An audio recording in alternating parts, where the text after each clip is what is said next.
KTV news में आपका स्वागत है। मैं हूं स्तुति और आइए एक नजर डालते हैं शहर की प्रमुख सुर्खियों पर। सैयद सलार गाजी की मजार पर चादर चढ़ाने के प्रकरण पर सियासत हुई तेज। मंत्री अनिल राजभर इस बाबत गोंडा का कर सकते हैं दौरा।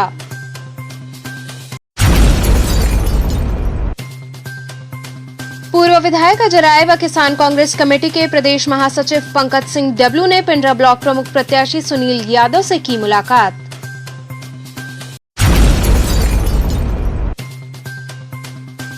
चिरई के क्षेत्र पंचायत सदस्य को नहीं पता है उनका कार्य क्षेत्र।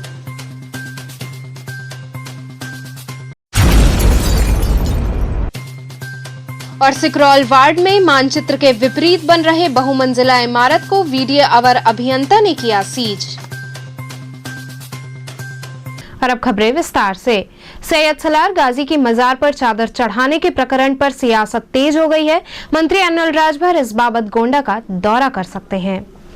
विगत दिनों भागीदारी संकल्प मोर्चा के ओम प्रकाश राजभर और असदुद्दीन ओवैसी द्वारा सैयद सलार गाजी की मजार पर चादर चढ़ाने के बाद राजनीतिक हलचल काफी तेज हो गई है। जहां एक तरफ कैबिनेट मंत्री अनिल राजभर ने इसे देशद्रोह जैसा कृत्य बताया, वहीं सर्किट हाउस में पत्रकार वार्ता के दौरान मंत्री अनिल राजभर ने कहा कि जिस तरह से ओम प्रकाश राजभर और असदुद्दीन ओवैसी ने गोंडा में जाकर चादर चढ़ाई वह शर्मनाक है और देशद्रोह की तरफ इशारा करता है। इनको राजभर समाज से बहिष्कार कर देना चाहिए। वहीं खुद मंत्री अनिल राजभर संभावित एक दिवसीय दौरे पर गोंडा पहुंच रहे हैं। मैंने कल भी कहा, मैं आज भी कहना चाहता हूं, अब तो ये ओम प्रकाश को अपना नाम बदल लेना चाहिए। सही आप लोगों ने कहा, अब ओम प्रकाश की जगह असलम राजभर ही अपना नाम रख लें, तभी इनका भला होने वाला है। अब राजभर समाज के बीच में तो इनको कोई पूछने वाला नहीं है। ये ओवैसी जी के साथ हैदराबाद चले जाएं और अपने नाम को बदल लें और वही रोजी रोटी कमाएं। यहां अब उत्तर प्रदेश में, अब पूर्वांचल में राजभर समाज के बीच में तो अब इनकी कोई दाल गलने वाली नहीं है। इतना बड़ा पाप इन लोगों ने कह दिया है। और बेशर्मी देखिए कि अपना अपना सबका मानना है। कोई किसी को मानता है, कोई किसी को मानता है, कोई किसी को माने। ये क्या है, भारतवर्ष किसी की बपौती है क्या कि देश पर जो आक्रमण करने का जिसके ऊपर गुनाह हो उसको भी कोई माने और हम उसके साथ रहे? जिसने हमारे पुरखे के साथ युद्ध लड़ा हो, हमारी हजारों मां बहनों, हमारे लोगों की जाने गई हो, और वैसे लोगों को हम माफ करें, उनका सम्मान हो, हम तमाशा देखें? ये कतई नहीं हो सकता। अब ऐसे लोगों की राजनीति बस खत्म हो गई यहीं पर। राजभर समाज ऐसे लोगों को सबक सिखाएगा, वही न्याय करेगा। आप देखते रहिए। अब ऐसे लोग दोबारा राजभर समाज के बीच में दिखने वाले नहीं हैं। हम लोग भी निकल रहे हैं। मैं कल जा रहा हूं बहराइच, महाराजा सोहेलदेव की धरती पर। ये ओवैसी और असलम राजभर जिन लोगों ने जाकर गंदी भावना के साथ, गंदी मानसिकता के साथ बहराइच की पवित्र माटी को कलंकित करने का काम किया है, कल हम लोग वहां जाएंगे, महाराजा सोहेलदेव के स्मारक पर जाएंगे, उनका नमन करेंगे, उनको सम्मान देंगे। पूर्व विधायक अजय राय व किसान कांग्रेस कमेटी के प्रदेश महासचिव पंकज सिंह डब्लू पिंडरा ब्लॉक प्रमुख प्रत्याशी सुनील यादव से मुलाकात करने पहुंचे। पिंडरा ब्लॉक प्रमुख कांग्रेस प्रत्याशी सुनील यादव से पूर्व विधायक अजय राय व किसान कांग्रेस कमेटी के प्रदेश महासचिव पंकज सिंह डब्लू मुलाकात करने उनके आवास पहुंचे। इस दौरान पूर्व विधायक अजय राय ने कहा कि भाजपा शुरू से ही बेईमानी पर उतारू है, अनैतिक तरीके से इन्होंने चुनाव लड़ा। उन्होंने कहा कि भाजपा ने पहले दिन से ये कोशिश की कि चुनाव निर्विरोध करा दे, लेकिन प्रत्याशी सुनील यादव व पार्टी कार्यकर्ताओं की सक्रियता से नामांकन हुआ। जब भाजपा नामांकन खारिज नहीं करा सकी तो आज इन्होंने मतदान के दिन नियम विरुद्ध कार्य किए। उन्होंने कहा कि लोकतंत्र का गला घोटा गया है। जनता इन सब का जवाब मजबूती से 2022 के चुनाव में देगी। देखिए, ये शुरू से बेईमानी पर उतारू हैं और पूरी तरीके से इन्होंने गलत तरीके से, अनैतिक तरीके से चुनाव लड़ा है। और पहले दिन से, जब से ये नामांकन हुआ है हम सबके कैंडिडेट का, सुनील यादव का, उस दिन से पूरी ताकत लगी थी कैसे यहाँ से निर्विरोध करा लिया जाए।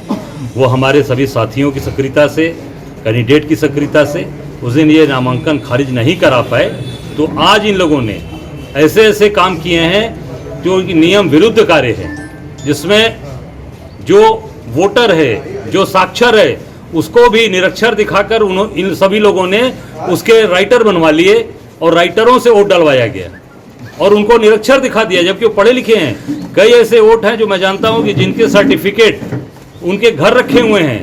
कई ऐसे कैंडिडेट हैं जो वोट डालने आए ही नहीं, उनका भी वोट इन लोगों ने राइटर के माध्यम से अंदर डलवा लिया।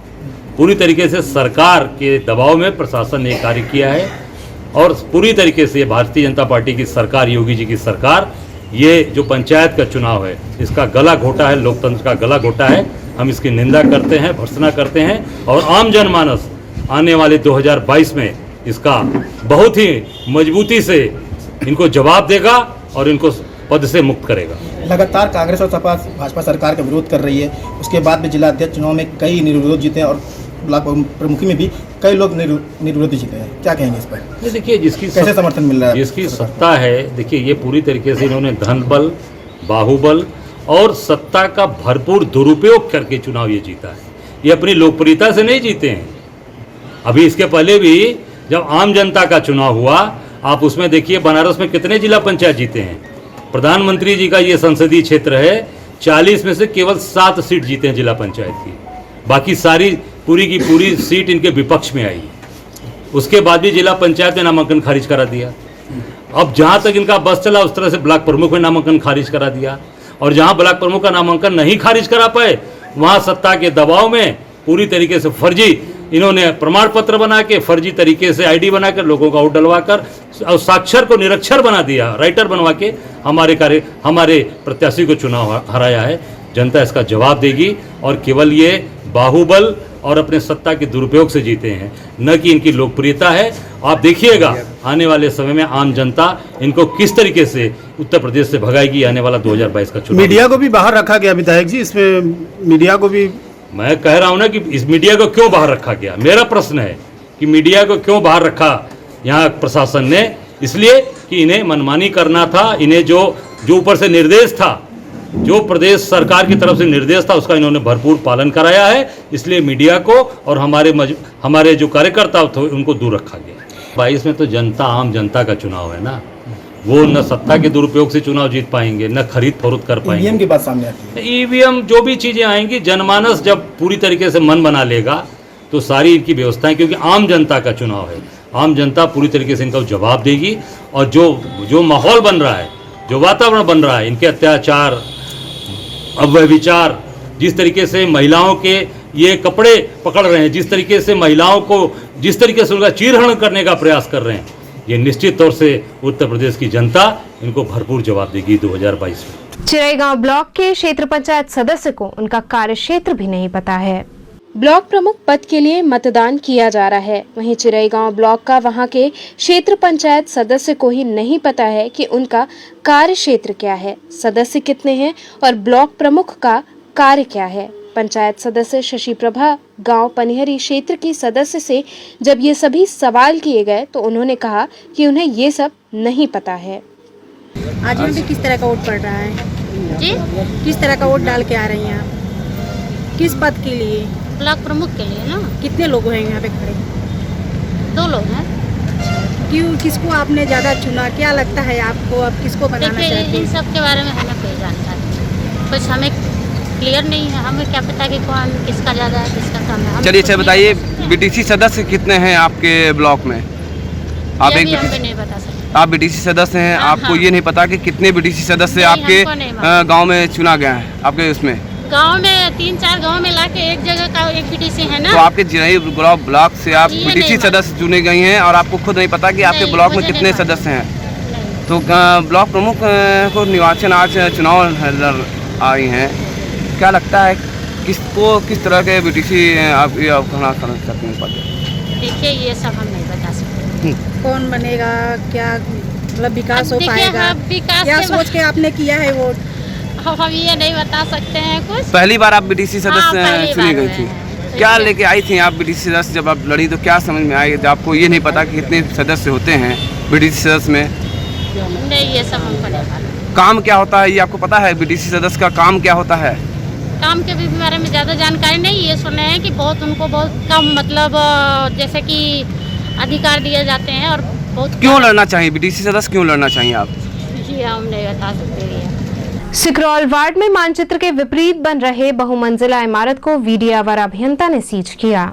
वाराणसी विकास प्राधिकरण के अवर अभियंता प्रमोद तिवारी ने कैंट थाना अंतर्गत सिकरौल वार्ड में मानचित्र के विपरीत बन रहे बहुमंजिला इमारत को मौके पर पहुंचकर सीज कर दिया। उन्होंने बताया कि किसी भी भूमि पर मकान का निर्माण नियोजन विकास अधिनियम 1973 की धारा 14 के प्रावधानों के अंतर्गत कोई भी व्यक्ति बिना उपाध्यक्ष के लिखित आदेश पर नहीं करा सकता है। इस प्रकरण में मौके पर पहुंचकर विकास प्राधिकरण के अवर अभियंता ने अरविंद कुमार, जो अपनी जमीन पर कार्य करा रहे थे, तत्काल कार्य को रुकवाकर मकान को सीज कर दिया। खाद्य एवं रसद विभाग के सचिव ने हाथी बाजार स्थित सामुदायिक स्वास्थ्य केंद्र, आंगनबाड़ी विद्यालय इत्यादि का निरीक्षण किया। जनसा थाना क्षेत्र के हाथी बाजार स्थित सामुदायिक स्वास्थ्य केंद्र, आंगनबाड़ी विद्यालय के साथ साथ कोटे की दुकान का निरीक्षण खाद्य एवं रसद विभाग भारत सरकार सचिव सुधांशु पांडे, मीना कुमारी प्रमुख सचिव खाद्य एवं रसद उत्तर प्रदेश शासन लखनऊ, मनीष चौहान आयुक्त खाद्य एवं रसद उत्तर प्रदेश शासन लखनऊ ने किया। इस दौरान सचिव भारत सरकार द्वारा धर्मवीर सिंह क्षेत्रीय विपणन अधिकारी राजा तालाब को प्रशस्ति पत्र दिया गया।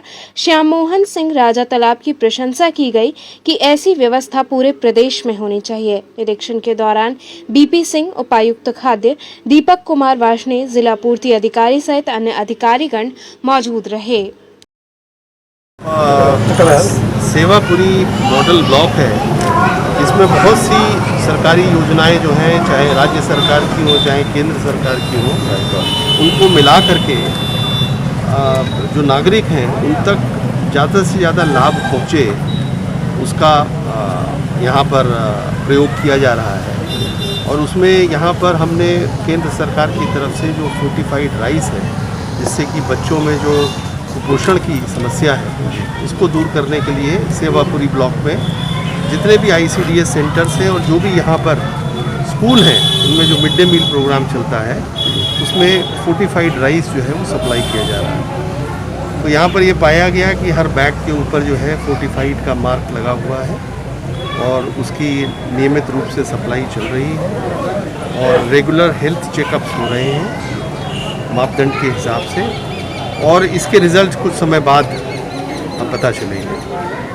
बनारस के अलावा और कौन सा जनपद आपको? ये ख़ास तौर से इस ब्लॉक में है। पूरे देश में 15 राज्यों में ये प्रोग्राम चल रहा है, जिसमें से अभी 8 राज्य और 8 जिलों में ये सिर्फ लागू हुआ है। वन नेशन वन कार्ड क्या है, क्या स्कीम है, कब तक ये लागू हो जाएगी सबको?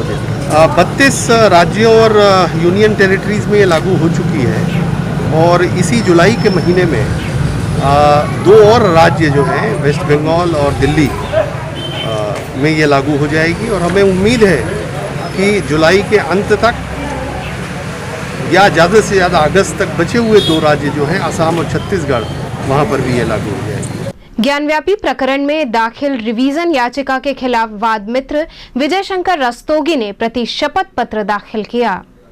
ज्ञानव्यापी परिसर के पुरातात्विक सर्वेक्षण के आदेश के खिलाफ सुन्नी सेंट्रल वक्फ बोर्ड व अंजुमन इंतजामिया मसाजिद की ओर से दाखिल रिवीजन याचिका के खिलाफ प्राचीन मूर्ति स्वयंभू आदि विशेश्वर के वादमित्र विजय शंकर रस्तोगी ने प्रति शपथ पत्र दाखिल किया। वादमित्र की आपत्ति में कहा गया है कि पुनरीक्षण याचिका पोषणीय नहीं है, इसे खारिज कर सर्वेक्षण का आदेश बरकरार रखा जाए। उधर सुन्नी सेंट्रल वक्फ बोर्ड और अंजुमन इंतजामिया मसाजिद ने प्रत्युत्तर दाखिल करने के लिए समय मांगा है। प्रभारी जिला जज संजीत कुमार सिन्हा ने सुनवाई की अगली तिथि 27 जुलाई नियत की है। विजय शंकर रस्तोगी की ओर से दाखिल प्रति शपथ में काशी खंड, स्कंद पुराण, मनुस्मृति के अलावा अन्य साक्ष्यों का हवाला देते हुए कहा गया है कि सतयुग में भगवान शिव पार्वती जी के साथ आए वह स्थान जंगल था, उसे साफ सुथरा कर वहां निवास बनाया गया। वादमित्र के अनुसार सारे प्रमाणों से स्पष्ट है कि स्वयंभू आदि विशेश्वर काशी के प्रमुख भगवान हैं और उनके कोतवाल काल भैरव हैं। सुन्नी सेंट्रल वक्फ बोर्ड और अंजुमन इंतजामिया मसाजिद के द्वारा 2 अलग अलग सिविल रिवीजन दाखिल किया गया था पुरातात्विक सर्वेक्षण का आदेश जो सिविल जज senior division fast track court Varanasi के द्वारा 8 अप्रैल 2021 को किया गया था पूरे ज्ञानवापी परिसर का पुरातात्विक सर्वेक्षण के लिए, उसके विरुद्ध ये याचिकाएं दाखिल की गई थी, जिसमें मंदिर पक्ष के तरफ से मैं उपस्थित होकर के माननीय न्यायालय से पूर्व में समय प्राप्त किया था। आज मेरे द्वारा बहुत विस्तृत प्रति शपथ पत्र दाखिल किया गया उनके याचिका के और स्टे आदेश के स्टे प्रार्थना पत्र के विरुद्ध, और जिसमें बहुत से बातें कही गई हैं और स्कंद पुराण और मनु के द्वारा मनुस्मृति का सब उल्लेख दे करके यह कहा गया है कि भगवान विश्वेश्वर इस स्थान पर सतयुग में प्रकट हुए थे और सतयुग में माँ पार्वती के साथ आ करके वह यहाँ पर अनंत काल के लिए अपना निवास स्थान बना लिया था। निवास स्थान का मतलब देवालय होता था, मंदिर होता है। उन्होंने स्वयं अपने कूप से कूप को खोदा था जिसका नाम उन्होंने ज्ञान कूप दिया था, और इस प्रकार से यह मंदिर कायम चला आ रहा है। तो इन सब बातों का जिक्र दे करके और विभिन्न साक्ष्यों का जिक्र देते हुए हमने जवाब दाखिल किया। आज माननीय न्यायालय में दोनों पक्षों की सुनवाई थी इन दोनों याचिकाओं के ग्रहण किए जाने पर एडमिशन के लिए, लेकिन उन्होंने बहस करना उचित नहीं समझा और माननीय न्यायालय से यह कहा कि ये जो विस्तृत आपत्तियां दाखिल की गई हैं इसका हम प्रति उत्तर शपथ पत्र दाखिल करेंगे और कुछ समय दे दिया जाए। माननीय न्यायालय ने उनको समय देते हुए 27 जुलाई 2021 की तिथि नियत की है। हमारा ये कहना है कि यह अंतर्वर्ती आदेश है, फाइनल आदेश नहीं है। इसमें दोनों पक्षों का कोई राइट टाइटल इंटरेस्ट डिसाइड नहीं किया गया है कोर्ट के द्वारा, और रिवीजन तभी मेंटेनेबल होता है, ग्राह्य होता है, अगर किसी का राइट टाइटल इंटरेस्ट जो है वह किसी आदेश से डिसाइड हुआ। यह तो केवल सर्वेक्षण का आदेश है, यह बिल्कुल अंतर्वर्ती आदेश है, और इसी स्तर पर मैंने निवेदन किया है कि इनके दोनों याचिकाएं सिविल रिवीजन निरस्त कर दिए जाएं। 8 अप्रैल 2021 को लंदन लोअर कोर्ट ने एएसआई के सर्वे का आदेश पारित किया था। उसी आदेश के विरुद्ध हम लोगों ने रिवीजन सेक्शन 115 सीपीसी में दाखिल किया है। उसके एडमिशन के लिए आज तारीख नियत थी, लेकिन विपक्षी ने उसमें अपना काउंटर काफ़ी लंबा चौड़ा दाखिल किया है। तो कोर्ट से हम लोगों ने प्रेयर किया कि साहब इसके काउंटर का रिजॉइंडर दाखिल करना जरूरी है। तो कोर्ट ने हमारी बात को मानते हुए रिजॉइंडर के लिए 27 जुलाई 2021 निर्धारित कर दिया। पुलिस उपायुक्त वरुणा जोन द्वारा ब्लॉक प्रमुख चुनाव सकुशल संपन्न कराने हेतु काशी विद्यापीठ ब्लॉक शिवदासपुर का निरीक्षण किया गया। पुलिस उपायुक्त वरुणा जोन विक्रांत वीर द्वारा ब्लॉक प्रमुख चुनाव को सकुशल, निष्पक्ष व शांतिपूर्ण ढंग से संपन्न कराने के लिए काशी विद्यापीठ ब्लॉक शिवदासपुर का निरीक्षण कर सुरक्षा व्यवस्था का जायजा लिया गया। इस दौरान अपर पुलिस उपायुक्त वरुणा जोन, सहायक पुलिस आयुक्त कैंट व प्रभारी निरीक्षक थाना मंडवाडी आदि अधिकारीगण मौजूद रहे। निरीक्षण के दौरान पुलिस उपायुक्त वरुणा जोन द्वारा सुरक्षा व्यवस्था हेतु ड्यूटी में लगाए गए पुलिस बल को चेक किया गया। साथ ही ड्यूटी में लगे सभी सुरक्षा कर्मियों को अवगत कराया गया कि जब तक मतदान पूर्ण नहीं हो जाता है सभी मुस्तैद रहकर अपनी ड्यूटी का निर्वहन करें। किसी भी बाहरी व्यक्ति को ब्लॉक के आसपास बिल्कुल भी नहीं आने दिया जाए। देखिए, आज जनपद वाराणसी कमिश्नरेट के वरुणा जोन में मंडवाडी थाना अंतर्गत काशी विद्यापीठ ब्लॉक के जो चुनाव हो रहे हैं, और इसमें हम लोगों ने सुरक्षा के लिए 2 कॉर्डन में बांट दिया है इसको, और जो भी गाइडलाइंस हैं माननीय राज्य निर्वाचन आयोग के और हमारे शासन और पुलिस मुख्यालय तथा आदरणीय कमिश्नर साहब के, उसका पूरी तरह से हम लोग पालन करा रहे हैं। जो वोटर्स आ रहे हैं उनकी चेकिंग फ्रिस्किंग हो रही है। साथ ही कोरोना को भी ध्यान में रखते हुए मास्क, सोशल डिस्टेंसिंग आदि का भी ध्यान रखा जा रहा है। पुलिस को पूरी तरह से सतर्क है। हमने पीएससी भी यहाँ लगाई है और सबको ब्रीफ भी कर दिया गया है। और इसके जो इंचार्ज, पुलिस व्यवस्था के इंचार्ज हमारे एडीसीपी वरुणा को बनाया गया है, वो भी इसका पूरी तरह से मॉनिटरिंग कर रहे हैं। बसपा के पूर्व एमएलसी डॉक्टर विजय प्रताप सिंह पत्रकारों से रूबरू हुए। आगामी 2022 के चुनाव के मद्देनजर सभी पार्टियों ने युद्ध स्तर पर तैयारी शुरू कर दी है। इसी कड़ी में बहुजन समाजवादी पार्टी के पूर्व MLC doctor Vijay Pratap Singh circuit house पहुंचे और पत्रकारों से रूबरू हुए। इस दौरान उन्होंने बताया कि हमारी पार्टी आगामी चुनाव को देखते हुए युद्ध स्तर पर तैयारी शुरू कर दी है और इस दौरान बूथ कमेटी बनाकर सदस्यता ग्रहण करवाई जा रही है। वर्तमान समय में विधानसभा शिवपुर के अंतर्गत 5 बूथ कमेटी बनकर तैयार हो चुकी है। किस तरह का जो है आज का अभी हम लोग बहुजन समाज पार्टी का पूरे प्रदेश में संगठन बन रहा है। 1 जुलाई से हम लोग पूरे प्रदेश में माननीय बहन जी के निर्देश पर बूथ कमेटी बनाने में लगे हुए हैं। उसी क्रम में आज मेरी अपनी मीटिंग विधानसभा शिवपुर के जोलूपुर गांव में बूथ कमेटी बनाने में हुई है और वहां पर 5 बूथ कमेटियां बनी हैं। उसके बाद हम लोग यहाँ पर आए हैं। क्या तैयारियां चल रही हैं चुनाव को लेकर? बहुजन समाज पार्टी के नेता बहन कुमारी मायावती जी के निर्देश पर पूरे प्रदेश में युद्ध स्तर पर हमारे सभी साथी बहुजन समाज पार्टी के संगठन को बनाने में लगे हैं। हमारी सबसे निचली इकाई होती है बूथ की इकाई, हम लोग उसको बनाने में लगे हुए हैं। गांव-गांव में हर बूथ पर हमारी बैठकें हो रही हैं। सभी हमारे साथी बहुजन समाज पार्टी की नीति रीति बता करके वहाँ के लोगों को बहुजन समाज पार्टी का मेंबर बनाते हुए बूथ कमेटी का पदाधिकारी बनाने का काम कर रहे हैं। आपके हिसाब से 2022 में क्या होना है?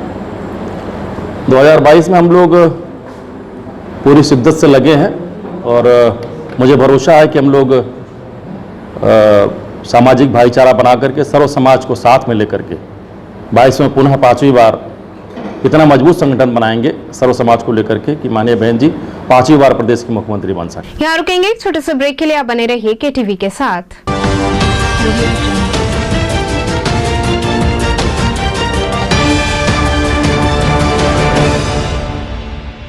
खबरों से जुड़े रहने के लिए हमारे चैनल केटीवी वाराणसी को सब्सक्राइब करें और लेटेस्ट अपडेट्स के लिए बेल आइकन को प्रेस करें।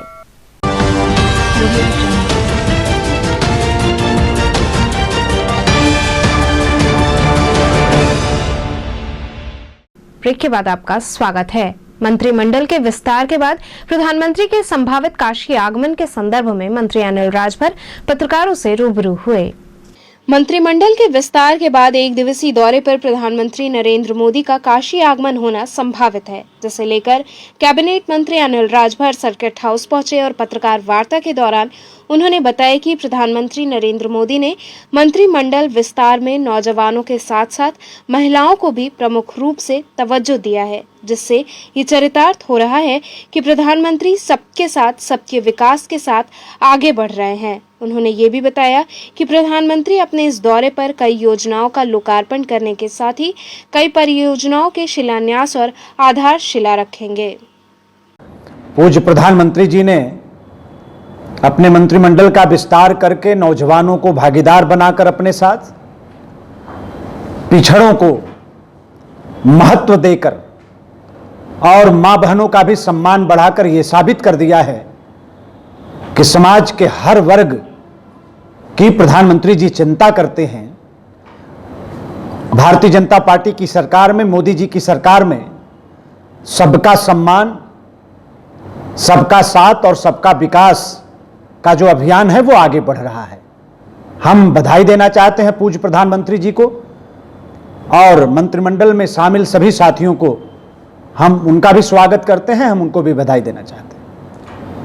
प्रधानमंत्री का काशी दौरा है, आगमन है, तो क्या उम्मीदें हैं, क्या कोई सौगात भी देंगे काशी की जनता को? देखिए, जब जब प्रधानमंत्री जी काशी आते हैं तो हम सभी लोगों का तो सौभाग्य बढ़ता ही है। वो जब भी आते हैं काशी को ढेर सारा उपहार दे के जाते हैं। प्रकृति भी खुश होती है। उनके आने की सूचना मिली, देखिए मौसम बदलने लगा काशी का, पूरे पूर्वांचल का, और मुझे लगता है कि किसान इंतजार कर रहा है कि मोदी जी कब आवे, अच्छी बारिश हो, हम अपना काम आगे बढ़ावें। तो प्रकृति भी उनके आने का स्वागत करती है।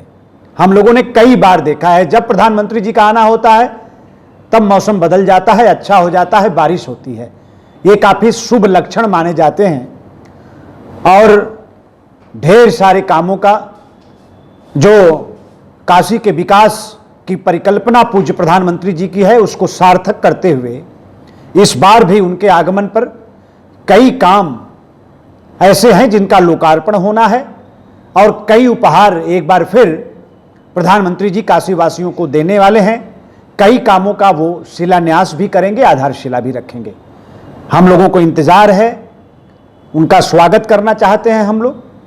वो आएंगे, निश्चित तौर पर काशी के लिए अच्छा ही होगा, विकास होगा और साथ ही साथ हम सब लोगों को मार्गदर्शन उनका मिलेगा, उनको सुनने को हम लोगों को मिलेगा। तो हम सभी लोगों के लिए, काशीवासियों के लिए, पूरे पूर्वांचल और उत्तर प्रदेश के लोगों के लिए ये अच्छी बात है कि प्रधानमंत्री जी का आगमन काशी होने वाला है। भारत रत्न उस्ताद बिस्मिल्लाह खां के दामाद को कबीरचौरा अस्पताल में समुचित इलाज न मिलने से परिजन परेशान हो गए। कबीरचौरा अस्पताल में उस समय अफरा तफरी मच गई जब भारत रत्न से सम्मानित उस्ताद बिस्मिल्लाह खां के दामाद अली अब्बास खां को बीमारी हालत में बिस्मिल्लाह खां की नतिनी जूही फातिमा खां डॉक्टर के पास लेकर पहुंची। वहीं इस दौरान वो घंटों परेशान हुई और न तो उन्हें दवा मिली न ही बेड मिला। ऐसे में पत्रकारों को जब उन्होंने देखा तो अपनी आप बीती सुनाई। वहीं भीड़ एकत्रित होने लगी, तब अस्पताल प्रशासन जागा और वहां के कर्मियों व सामाजिक संगठन द्वारा उनको भर्ती कराया गया। उनकी नतनी जूही फातिमा खां परिवार के सदस्य जावेद खां ने कहा कि जब ऐसी शख्सियत के साथ ये हाल है तो आम जनता के साथ क्या होता होगा। आप कौन हैं? मैं खान साहब की नातनी हूँ, बिस्मिल्लाह खान की। बिस्मिल्लाह खान जी की। तो आज हॉस्पिटल आई है, किसका तबीयत खराब है? मेरे पिताजी की तबीयत खराब है। तो क्या हुआ है? आपकी कितना परेशानी झेल रही हैं? परेशानी बहुत झेल रहे हैं हम लोग। उनको डॉक्टर ने कहा भी हम लोग ने पर्चा उर्चा सब बनवाया मगर हम लोग को बेड नहीं मिल रही है। तो आप क्या चाहती हैं? अब क्या है कि हम लोगों को बेड उड मिले, उनको थोड़ा बहुत। हम लोग काफी देर से यहाँ बैठे हुए हैं लेकिन कोई सुनवाई नहीं हो रही। कोई सुनवाई नहीं हो रही है। क्या हुआ है इनको? इनको जॉन्डिस हो गया है। दामाद भी हैं, भतीजे भी हैं और बिस्मिल्लाह खां के पोते हैं। अच्छा, तो क्या हुआ है? क्या की दिक्कत है? तो पीलिया हो गया है, इनको जॉइंटिस हो गया है। तो जॉइंटिस के लिए हम लोग आए यहाँ एडमिट करने के लिए। पर्चा हमको बना कर दे दिया गया और फिर 7 नंबर से 1 नंबर, 1 नंबर से 3 नंबर ये किया जा रहा है। हम लोग दौड़ के परेशान हो गए। वो आप लोग ने पहचान लिया, आप लोगों ने पहचान लिया तो अब ये समझ में आया कि मतलब जो है ये क्या चाहते हैं, भर्ती करना चाह रहे हैं। काफ़ी देर से आए हैं? बहुत देर से आए हैं। यहाँ की स्थिति ठीक नहीं लग रही है। यहाँ क्या स्थिति आप देखिए ना क्या है। देखिए जब हम लोगों के साथ ये है तो आम लोगों के साथ क्या होगा। जो भारत रत्न उस्ताद बिस्मिल्लाह खां के दामाद बैठे हुए उनकी कोई सुनवाई नहीं हो रही तो आम लोगों की मतलब क्या सुनवाई होती है। रामनगर पीएससी तिराहे पर ट्रक से कुचलकर 10 वर्षीय बालक की मौत हो गई। रामनगर पीएससी तिराहे पर 10 साल के मासूम की मौत हो गई। बताया जा रहा है कि चौराहट पड़ाव से लौट रहे 10 वर्षीय बालक की ट्रक से कुचलकर मौत हो गई। वहीं उसकी छोटी बहन और मामा दूर जा गिरे। छोटी बहन को पैर में चोटें आई हैं जिसका इलाज चल रहा है। वहीं बालक के शव का पोस्टमार्टम रामनगर थाने के सब इंस्पेक्टर राजेश दुबे तथा मृतक के परिजनों की देखरेख में हुआ। मेवालाल जी, आप बच्चे के क्या लगते हैं? हम बड़े पापा। आप बड़े पिताजी हैं। तो कल क्या हुआ था, कहाँ से आ रहे थे? वो जो ना बच्चे के योगा में गए थे, मतलब रिश्तेदारी में बधाई लेकर के। रिश्तेदारी में लड़का अपने मौसी के यहाँ, अपने मौसी के यहाँ लड़का गया था। उनके मामा वहाँ से लौट करके बच्चों को जो ना बाइक से लेकर के आ रहे थे। औरत एक 6 साल की लड़की थी और लड़का जो है कि उसका एक्सीडेंट हुआ है, जो ना कि 10 वर्ष के लड़का। बच्चे की उम्र यही 13-14 साल होगी? 10 साल। 10 साल।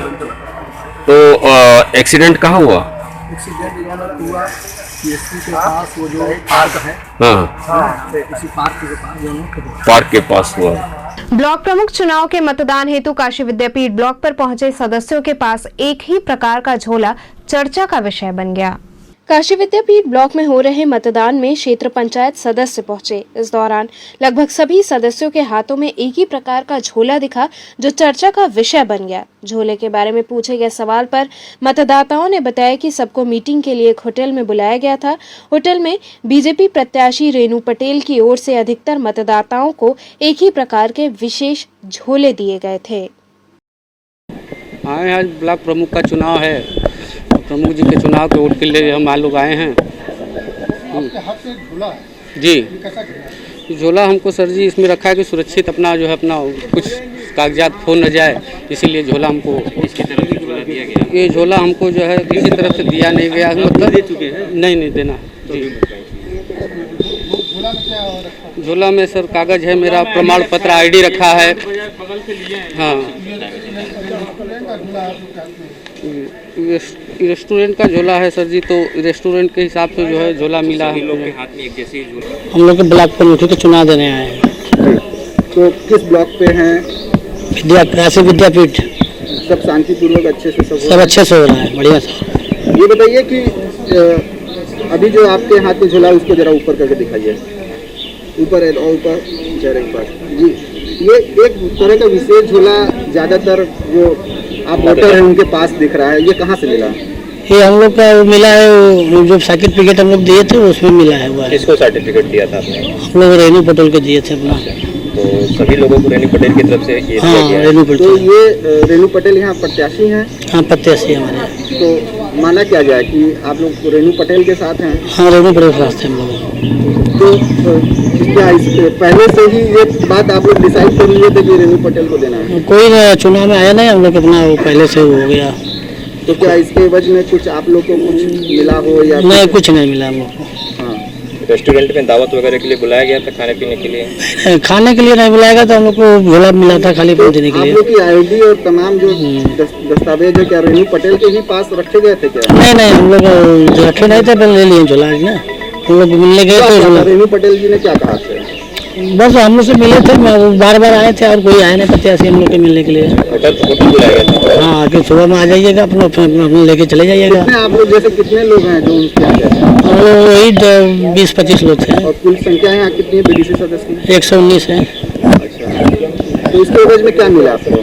कुछ नहीं मिला। रुके हुए थे? नहीं, रात में हम लोग सुबह आए हैं। कुछ हाँ, नाश्ता हुआ, कचौड़ी पूरी हम लोग खाए, बस और कुछ। रेणु जी ने खिलाया? हाँ, और कोई नहीं। महिलाओं को भी? हाँ, महिलाओं के भी जो आई थी अपनी दूर से गाड़ी से अपना लोग लाए थे, अपना खिलाए पिलाए थे अपना बस। चर्चाओं के बाजार तो गर्म है। अब जिसकी भाई बाजार जो वो सब वोट के हिसाब से होता मिला है। नहीं आप लोगों को? नहीं, कुछ नहीं मिला। झोला खाली झोला? झोले में और भी कुछ रहा होगा?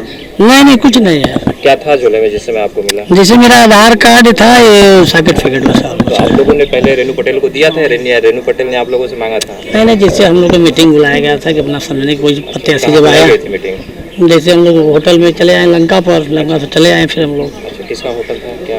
अब हमको नहीं पता है सब। तो वो वहीं पे ही जैसे हम लोग का ओरिजिनल कागज है क्या रेणु पटेल के पास ही? नहीं, सबका नहीं था, हम लोग आज सुबह में दिए अपना। ठीक से किस तरह चुनाव संपादित कराया जा रहा है? निर्वाचन आयोग की जो गाइडलाइन है उसी के अनुसार यहाँ चुनाव कराया जा रहा है। एक लोग जा रहे हैं और अंदर मतदान हो रहा है शांतिपूर्वक और सुरक्षा के साथ सब। बिल्कुल सर, अभी देखा जा रहा है और काफ़ी चर्चा में भी है और सभी यहाँ की तस्वीरें भी हर जगह आने लगी हैं कि एक विशेष खास तरह का जो कैरी बैग है, ज़्यादातर जो वोटर्स उनके हाथ आयोग में। की तरफ से कोई कैरी बैग के संबंध में कोई निर्देश नहीं है। अच्छा, तो मेरे संज्ञान में तो ऐसा कुछ नहीं है। हो सकता है लोग कोई बैग लिए हों। अभी कुछ वोटर्स हाथ में लिए भी? हाँ, लिए होंगे वोटर। तो ऐसा कोई गाइडलाइन नहीं है कि इन लोगों को वोट न देने दिया जाए। सर, एक वोटर से बात भी हुई है, उनका कहना है कि एक दिन पहले इनको बकायदे किसी होटल में दावत दी गई थी और एक कैंडिडेट हैं। इसकी जानकारी मुझे नहीं है। कुछ होटल के बारे में, किसी दावत के बारे में जानकारी मुझे नहीं है। कुछ सपोर्टर बाहर पैसे भी जेब में रख के सर घूम रहे हैं। ऐसा कोई मामला संज्ञान में नहीं आया है। अगर संज्ञान में अगर आएगा तो कार्रवाई की जाएगी। बाबा नागनाथ महाराज की पुण्यतिथि पर मंडलीय अस्पताल में मरीजों व असहायों में फल वितरित किया गया। बाबा नागनाथ जी महाराज की 7वीं पुण्यतिथि के अवसर पर मंडलीय अस्पताल में मरीजों एवं असहाय लोगों में फल वितरित किया गया। साथ ही बाबा काशी विश्वनाथ व बाबा काल भैरव से प्रार्थना की गई कि इस महामारी से जल्द निजात मिले। कार्यक्रम का संचालन राहुल मिश्र ने किया। कार्यक्रम में प्रमुख रूप से अमन कबीर, गोपी यादव, प्रशांत मिश्र, निहाल तिवारी इत्यादि लोग उपस्थित रहे। आज बाबा जी की पुण्यतिथि थी, 7वीं पुण्यतिथि। इसके अवसर पर असहाय जो लोग हैं और जो मरीज हैं जिनकी सेवा में कोई नहीं रहता है, हम लोग अपने संस्था की तरफ से सभी लोगों को फल वितरण किया गया है। हम लोगों ने फल वितरण में क्या किए, कितने लोग किए मरीज? फल में हम लोगों ने आम और केला जो है किया है। लगभग अभी तक में 25 से 30 लोगों को हम लोगों ने फल वितरण किया है। क्या मैसेज दे रहे हैं आज इस कार्यक्रम के माध्यम? इस कार्यक्रम के माध्यम से मैं कहना चाहेंगे कि इस महामारी को देखते हुए बाबा विश्वनाथ, माँ अन्नपूर्णा, बाबा काल भैरव से हम यही प्रार्थना करते हैं कि जल्दी से जल्दी इस महामारी को दूर करें और सभी लोगों की रक्षा करें। बाबा नागनाथ जी का पुण्यतिथि और जैसा कि कहा जाता है बाबा नागनाथ जी इसी मंडली हॉस्पिटल में अनशन के दौरान लवारिस, असहाय और जो भी मरीज के परिवार रहते हैं उनकी भी मदद करते रहें। इसी मदद को देखते हुए उनके परिवार के लोगों ने फैसला लिया कि बाबा नागनाथ जी का पुण्यतिथि मंडली हॉस्पिटल में मनाया जाए। जिनका ना बाप है, ना माँ है, ना भाई है, तो इसी तरह बाबा नागनाथ उन लोगों के लिए सहारा रहते थे। आज उनके पुण्यतिथि में उन लोगों के बीच में आम फल वितरण का एक कार्यक्रम किया गया, जिससे उन ज़रूरतमंद जो बेचारे जिनके पास ना खाना पहुंच पा रहा है ना कुछ, कम से कम उनको कुछ तो राहत मिलेगी। ऐसे बाबा नागनाथ जी का पुण्यतिथि यहाँ पर हर्ष उल्लास के साथ मनाया गया। तो चलते चलते पुनः एक नजर डालते हैं शहर की प्रमुख सुर्खियों पर। सैयद सलार गाजी के मजार पर चादर चढ़ाने के प्रकरण पर सियासत हुई तेज। मंत्री अनिल राजभर इस बाबत गोंडा का कर सकते हैं दौरा।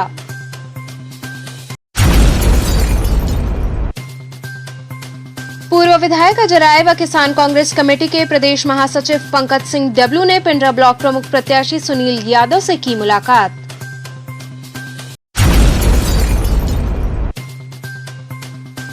चिरई गांव के क्षेत्र पंचायत सदस्य को नहीं पता है उनका कार्य क्षेत्र।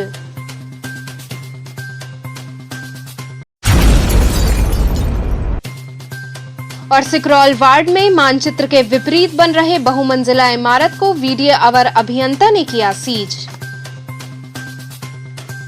तो थे आज के समाचार। कल फिर होगी मुलाकात, तब तक के लिए नमस्कार।